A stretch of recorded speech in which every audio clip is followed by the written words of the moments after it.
Here's what happened this week in North Carolina politics. So we're in the part of the year right now where the core work of legislating is going on in Raleigh. Lawmakers are looking at the bills that survived crossover last week and basically deciding what's going to happen where. I am not the first guy to say this, but a big problem in our politics is that a very small number of people who feel very intense feelings about a very small issue can create a lot of noise in our politics, even while much bigger problems kind of stay off the radar. There's a good example of this going on right now. In Raleigh, one of the big fights happening is over raw milk. That is cow's milk that has not been pasteurized to remove pathogens that can make you sick or even kill you, like salmonella or H5N1 bird flu, which can be transmitted through cow's milk. Many people believe anything they read on Facebook, so dozens of people showed up in Raleigh the other day to protest a farm bill that would prohibit the retail sale of raw milk. This lady brought a gun. Meanwhile, a Medicaid policy change that Republicans in Congress are pushing right now would probably kick tens of thousands of North Carolinians out of nursing homes and close hospitals around the state.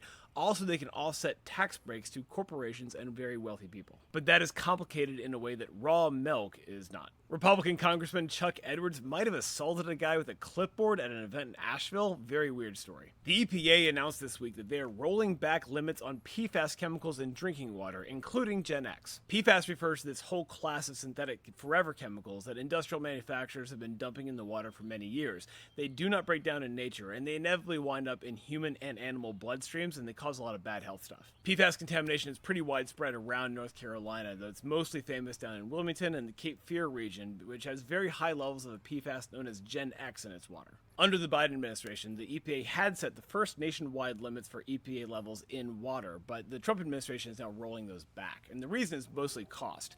It costs a lot of money to upgrade equipment to not discharge PFAS chemicals, let alone to upgrade water treatment facilities to remove it from the water, and industries basically don't want to pay it. These things always come down to who pays with their money versus who pays with their health. Republican leaders in the state house released their state budget proposal with a social media hype video this week. All right, cool. Much more to come on the budget stuff. Go Canes, conference finals, baby. Remember to get outside this weekend and have a great one.